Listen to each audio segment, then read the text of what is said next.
അസ്സലാമു അലൈക്കും വറഹ്മത്തുള്ളാഹി വബറകാതുഹു. ബിസ്മില്ലാഹി വൽഹംദുലില്ലാഹി വസ്സലാത്തു വസ്സലാമു അലാ അഷ്റഫി റസൂലില്ലാഹി വഅലാ ആലിഹി വഅസ്ഹാബിഹി വമൻ വാലാഹു വബഅദ്.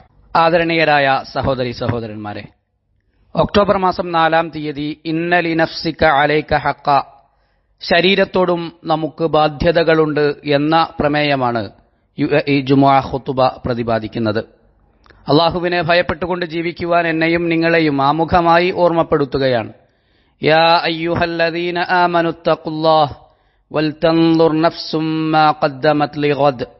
സത്യവിശ്വാസികളെ, നിങ്ങൾ അള്ളാഹുവിനെ സൂക്ഷിക്കുകയും നാളേക്കു വേണ്ടി എന്താണ് ഒരുക്കിയിരിക്കുന്നതെന്ന് ഓരോരുത്തരും വിചിന്തനം നടത്തുകയും ചെയ്യട്ടെ. സത്യവിശ്വാസികളെ, നല്ല ശരീരവും മനസ്സും ശാരീരിക മാനസിക ആരോഗ്യവും പാകതയും സ്വസ്ഥതയും അള്ളാഹുവിൽ നിന്നുള്ള ഏറ്റവും വലിയ അനുഗ്രഹമാണ്. പ്രവാചകർ പഠിപ്പിച്ചിട്ടുണ്ട്, തീബുൻ നഫ്സി മിനൻ നിഅം, നല്ല മനസ്സുണ്ടാവുക എന്നത് വലിയ അനുഗ്രഹമാണ്. നമ്മുടെ ശാരീരിക മാനസിക ആരോഗ്യത്തിന് വലിയ പ്രാധാന്യമാണ് വിശുദ്ധ ദീനുൽ ഇസ്ലാം കൽപ്പിച്ചിരിക്കുന്നത്. പ്രവാചകർ പറഞ്ഞു, വ ഇന്ന ലിനഫ്സിക അലൈക ഹഖ, താങ്കളുടെ ശരീരത്തോട് താങ്കൾക്ക് ചില ബാധ്യതകളുണ്ട്, ഉത്തരവാദിത്തങ്ങളുണ്ട്. അതുകൊണ്ടുതന്നെ ശാരീരികാരോഗ്യം സംരക്ഷിക്കുന്നതിനു വേണ്ട നടപടികൾ കൈക്കൊള്ളുവാനും ശരീരത്തെ ക്ഷീണിപ്പിക്കുകയും ക്ഷയിപ്പിക്കുകയും ചെയ്യുന്ന കാര്യങ്ങളിൽ നിന്ന് അകന്നു നിൽക്കുവാനും ഇസ്ലാം നമ്മോട് കൽപ്പിച്ചിട്ടുണ്ട്. ഖദ് അഫ്ലഹ മൻ സക്കാഹ വഖദ് ഖാബ മൻ ദസ്സാഹ എന്നാണ് ഖുർആൻ പറഞ്ഞിരിക്കുന്നത്.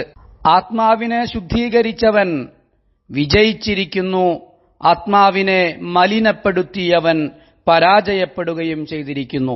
അതായത്, രോഗങ്ങളും ബലഹീനതകളുമില്ലാത്ത ഒത്ത ശരീരവും മനസ്സും ഒരാളുടെ സന്തോഷത്തിന്റെ ഉറവിടമാണ്, നേട്ടങ്ങളുടെയും വിജയത്തിന്റെയും പ്രേരകമാണ്. അതുകൊണ്ട് നമ്മുടെ ശാരീരിക മാനസിക ആരോഗ്യം നമുക്കെങ്ങനെയാണ് സത്യവിശ്വാസികളെ സംരക്ഷിക്കാനാവുക? അള്ളാഹുവിലേക്ക് അടുപ്പം നേടുകയും അള്ളാഹുവിൽ അഭയം പ്രാപിക്കുകയും അവനെ സദാ സ്മരിക്കുകയും വഴിപ്പെടുകയും ചെയ്യുക എന്നത് നമ്മുടെ ശാരീരിക മാനസിക ആരോഗ്യം ശക്തിപ്പെടുത്തുന്ന പ്രധാനപ്പെട്ട ഒരു കാര്യമാണ്.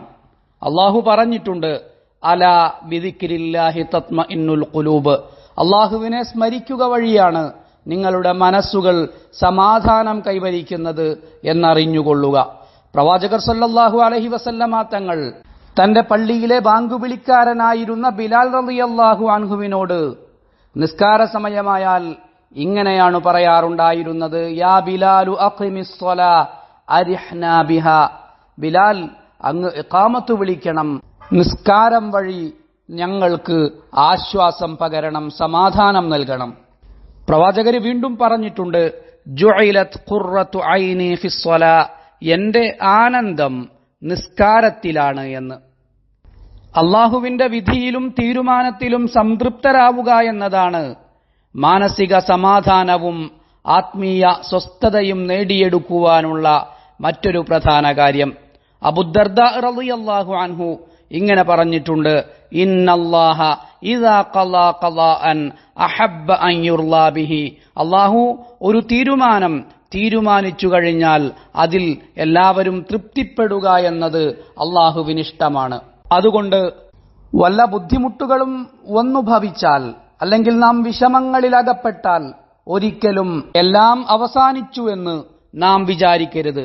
ആകെ ഇരുൾ മുറ്റിയിരിക്കുന്നുവെന്ന് നമുക്ക് തോന്നിപ്പോവരുത്. നിരാശയ്ക്കും മോഹഭംഗത്തിനും നാം അടിമപ്പെടരുത്. കാരണം അത്തരമാളുകളെ അള്ളാഹു ആക്ഷേപിച്ചിട്ടുണ്ട്. ഖുർആൻ പറഞ്ഞത് ഇങ്ങനെയാണ്, വ ഇമ്മസ്സഹു ശർറു ഫയഊസുൻ ഖനൂത്ത്, വല്ല വിപത്തും അവനെ ബാധിച്ചാൽ അവൻ മനം മടുത്തവനും കടുത്ത നിരാശനുമായിത്തീരുന്നു. വിശ്വാസി എപ്പോഴും അള്ളാഹുവിന്റെ ഖളായിലും ഖദറിലും വിശ്വസിക്കുകയാണ് വേണ്ടത്. എപ്പോഴും അവൻ ആവർത്തിച്ചു പറയേണ്ടത് ലൻ യുസീബനാ ഇല്ലാ മാ കതബല്ലാഹു ലനാ എന്നാണ്. അഥവാ നമുക്ക് വരുന്നതെന്തും അള്ളാഹു വിധിച്ചതു മാത്രമാണെന്ന്. നമുക്ക് വന്നു ഭവിച്ചിരിക്കുന്ന പ്രത്യക്ഷത്തിൽ തിന്മയായി തോന്നുന്ന ഒരു കാര്യം ആത്യന്തികമായി നന്മയായിരിക്കുമെന്ന് നാം അടിയുറച്ച് വിശ്വസിക്കേണ്ടതുണ്ട്. അല്ലാഹു പറഞ്ഞതുപോലെ വഅസാ അൻ തക്റഹു ശൈഅൻ വഹുവ ഖൈറുൽ ലക്കും, നിങ്ങളൊരു കാര്യം വെറുത്തേക്കാം, പക്ഷേ അത് നിങ്ങൾക്ക് ഗുണകരമായിരിക്കും. നമ്മുടെ ശാരീരിക മാനസിക ആരോഗ്യത്തിന് ശക്തി പകരുന്ന പ്രധാനപ്പെട്ട മറ്റൊരു കാര്യം നാം ശുഭാപ്തി വിശ്വാസികളും നല്ല ചിന്താഗതിക്കാരുമാവുക എന്നതാണ്. അതോടൊപ്പം തെറ്റായ ചിന്തകൾക്കും പ്രതികൂലമായ തോന്നലുകൾക്കും നാം വഴിപ്പെടാതിരിക്കുകയും ചെയ്യുക. കാരണം നന്മയാണു നാം പ്രതീക്ഷിക്കുന്നതെങ്കിൽ നന്മയാണ് നമ്മെ തേടിയെത്തുക. നാം കാത്തിരിക്കുന്നത് തിന്മയാണെങ്കിൽ നമ്മെ ആകർഷിക്കുന്നതും തിന്മയായിരിക്കും. പ്രവാചകർ സല്ലല്ലാഹു അലൈഹി വസല്ലമ തങ്ങൾക്ക് ശുഭപ്രതീക്ഷ വലിയ ഇഷ്ടമായിരുന്നു. അതുകൊണ്ട് സത്യവിശ്വാസികളെ, നമ്മൾ നല്ലതു മാത്രം പ്രതീക്ഷിക്കുക. അള്ളാഹുവിനെ കുറിച്ച് നല്ല ചിന്ത മാത്രം ഉള്ളിലുണ്ടാവുക. ഖുദ്സിയായ ഹദീസിൽ അള്ളാഹു പറഞ്ഞതായി പ്രവാചകർ നമ്മെ പഠിപ്പിക്കുന്നത് അതുതന്നെയാണ്. അന ഇൻദ ളന്നി അബ്ദി ബി, എന്റെ അടിമ എന്നെക്കുറിച്ച് എപ്രകാരമാണോ വിചാരിക്കുന്നത് അതുപോലെയായിരിക്കും ഞാൻ. ഒരു കാരണവശാലും വരാനിരിക്കുന്ന തിന്മയെക്കുറിച്ച് അതിരുകടന്നു ചിന്തിക്കുന്നവരോ വന്നുപെട്ടേക്കാവുന്ന രോഗത്തെ ഭയപ്പെട്ടു ജീവിക്കുന്നവരോ എപ്പോഴെങ്കിലും ദാരിദ്ര്യം വന്നേക്കുമോ എന്നു ഭയപ്പെടുന്നവരോ ആയിക്കൂടാ നാം. കാരണം അവയെല്ലാം പിശാചിന്റെ ദുർബോധനങ്ങളാണ്. ഖുർആൻ മുന്നറിയിപ്പ് നൽകിയിട്ടുണ്ട്. അശ്ശൈത്വാനു യഇദുകുമുൽ ഫഖർ, പിശാചു നിങ്ങൾക്ക് വാഗ്ദാനം ചെയ്യുന്നത് ദാരിദ്ര്യമാണ്. ജീവിതത്തിൽ കഴിഞ്ഞുപോയ വേദനിപ്പിക്കുന്ന ഓർമ്മകളിൽ നാം നമ്മെ തളച്ചിടരുത്. കാരണം അത് നമ്മെ കർമ്മങ്ങളിൽ നിന്ന് തടഞ്ഞു നിർത്തും. നമ്മുടെ ശരീരത്തെ അത് ക്ഷയിപ്പിക്കും. ഭാവിയെക്കുറിച്ചുള്ള ആശങ്കയോ വരാനിരിക്കുന്ന കാര്യങ്ങളെക്കുറിച്ചുള്ള ഭയമോ നമുക്കുണ്ടാവേണ്ടതില്ല. കാരണം അതും പിശാചിന്റെ പ്രേരണയാണ്. ലിയഹ്സുനല്ലദീന ആമനു, വിശ്വാസികളെ ദുഃഖിപ്പിക്കുന്നതിന് വേണ്ടിയാണ് അവൻ അത് ചെയ്യുന്നത്. നമ്മുടെ ജീവിതം മറ്റുള്ളവരുടേതുമായി താരതമ്യം ചെയ്യുന്നതിൽ നിന്ന് നാം അങ്ങേയറ്റം ശ്രദ്ധ പാലിക്കേണ്ടതുണ്ട്, അകന്നു നിൽക്കേണ്ടതുണ്ട്. കാരണം അള്ളാഹു നമുക്ക് നൽകിയതിൽ നാം തൃപ്തരാവുക എന്ന മഹത്തായ ഗുണത്തിന് അത് വിരുദ്ധമാണ്. റസൂലുള്ളാഹി സ്വല്ലല്ലാഹു അലൈഹി വസല്ലമ തങ്ങൾ ഇങ്ങനെയാണ് പറഞ്ഞിരിക്കുന്നത്: ഖദ് അഫ്ലഹ മൻ അസ്ലമ വറുസിഖ കഫാഫ വഖന്നഅഹു അല്ലാഹു ബിമാ ആതാഹ്. മുസ്ലിമാവുകയും ആവശ്യത്തിനു വേണ്ടത് നൽകപ്പെടുകയും ചെയ്തവൻ തന്നെയാണ് വിജയിച്ചിരിക്കുന്നത്. അതോടൊപ്പം ലഭിച്ചതിൽ അവൻ അല്ലാഹു സംതൃപ്തി നൽകുകയും ചെയ്തിരിക്കുന്നു. ഓരോരുത്തർക്കും അല്ലാഹു പ്രത്യേകമായി ചില കാര്യങ്ങൾ നൽകിയിട്ടുണ്ട്. അത് രക്ഷിതാവായ അല്ലാഹുവിന്റെ സാർവത്രികമായ അറിവിന്റെയും മികച്ചു നിൽക്കുന്ന യുക്തിയുടെയും അടിസ്ഥാനത്തിലാണ്. വല്ലാഹു യഅലമു വഅൻതും ലാ തഅലമൂൻ, അല്ലാഹു എല്ലാം അറിയുന്നവനും നിങ്ങൾ ഒന്നും അറിയാത്തവരുമാണ്. ഫല്ലാഹുമ്മ മത്തിഅനാ ബിസിഹ്ഹതി അൻഫുസിനാ വആഫിയതി അബ്ദാനിനാ, അല്ലാഹുവേ മാനസിക ആരോഗ്യം കൊണ്ടും ശാരീരിക ക്ഷമത കൊണ്ടും ഞങ്ങളെ നീ അനുഗ്രഹിക്കണമേ. സത്യവിശ്വാസികളെ, നമ്മുടെ മക്കളുടെയും വീട്ടുകാരുടെയും ശാരീരിക മാനസിക ആരോഗ്യം നമ്മുടെ ചുമലിലെ ഉത്തരവാദിത്തമാണ്. അതിന് നാം അങ്ങേയറ്റത്തെ ശ്രദ്ധയും പരിഗണനയും നൽകേണ്ടതുണ്ട്. അങ്ങനെ നമ്മുടെ വീടുകൾ സമാധാനത്തിന്റെ കേന്ദ്രങ്ങളും സ്വസ്ഥതയുടെ ഉറവിടങ്ങളുമാവണം. നമ്മുടെ തൊഴിലിടങ്ങളിലെ ബുദ്ധിമുട്ടുകൾ ഒരു കാരണവശാലും നാം വീട്ടിലേക്ക് കൊണ്ടുപോകരുത്. പകലിൽ നാം അനുഭവിക്കുന്ന ബുദ്ധിമുട്ടുകൾ നാം അവരെ കൂടി ചുമപ്പിക്കരുത്. കാരണം അതവരുടെ മാനസികാരോഗ്യത്തെ പ്രതികൂലമായി ബാധിക്കും. അതുകൊണ്ട് പ്രിയപ്പെട്ട പിതാവേ, താങ്കൾ വീട്ടിലെത്തിയാൽ എല്ലാവിധ സമ്മർദ്ദങ്ങളെയും പടിവാതിൽക്കൽ ഉപേക്ഷിക്കുക. സന്തോഷത്തോടെ പുഞ്ചിരിയോടെ വീട്ടിലേക്ക് കടന്നു ചെല്ലുക. ഇഷ്ടത്തോടെ സ്നേഹത്തോടെ അവരോട് ഇടപഴകുക. അനുകമ്പയോടെ കരുണയോടെ അവരുമായി പെരുമാറുക.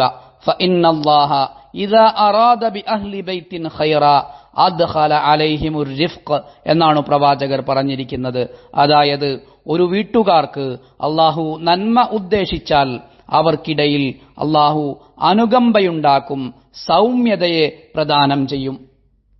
അതുകൊണ്ട് വീട്ടിലെ എല്ലാ ഇടപാടുകളിലും നാം യുക്തിമതികളായിരിക്കണം. നമ്മുടെ പ്രവർത്തനങ്ങളിൽ നാം സഹനശാലികളായിരിക്കണം. നമ്മുടെ മാനസികാവസ്ഥ നമ്മുടെ കുടുംബത്തിന്റെ കണ്ണാടിയാണ്. നമ്മുടെ മാനസികാവസ്ഥയാണ് അവരിൽ പ്രതിഫലിക്കുന്നത്. അതുകൊണ്ട് നമ്മുടെ മാനസിക സ്ഥിരതയിൽ നിന്നും ശാന്തമായ പ്രകൃതത്തിൽ നിന്നും അവർ ആശ്വാസം കണ്ടെത്തട്ടെ. അതുവഴി പരമമായ ഗുണവും നന്മയും മാനസിക സമാധാനവും അവരും നേടിയെടുക്കട്ടെ. ഇതിനെല്ലാം അവരുടെ വ്യക്തിത്വ രൂപീകരണത്തിലും മറ്റുള്ളവരുമായുള്ള അവരുടെ ഇടപഴകലുകളിലും വലിയ സ്വാധീനമുണ്ട്. ഇബ്രാഹിം നബിയെക്കുറിച്ച് അള്ളാഹു പറയുന്നത് നോക്കൂ, ഇന്ന ഇബ്രാഹിമ ലഅവ്വാഹുൻ ഹലീം.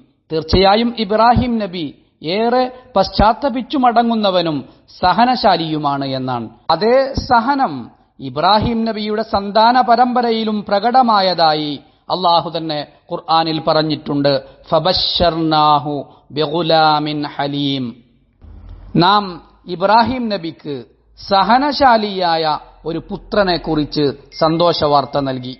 അതുകൊണ്ട് സത്യവിശ്വാസികളെ, നമുക്ക് ശാരീരിക മാനസിക ആരോഗ്യത്തെക്കുറിച്ച് നല്ല ശ്രദ്ധയുള്ളവരാവാം. നല്ല മാനസികാവസ്ഥയുടെ പരിമളം നമ്മുടെ വീടകങ്ങളിൽ പരത്തുകയും നമ്മുടെ ഭാര്യമാരിലും മക്കളിലും സമൂഹത്തിലും മാനസിക ശാരീരിക ആരോഗ്യം നമുക്ക് ശക്തിപ്പെടുത്തുകയും ചെയ്യാം. അള്ളാഹു അനുഗ്രഹിക്കട്ടെ. വസ്സലാമു അലൈക്കും വറഹ്മത്തുള്ളാഹി വബറകാതുഹു.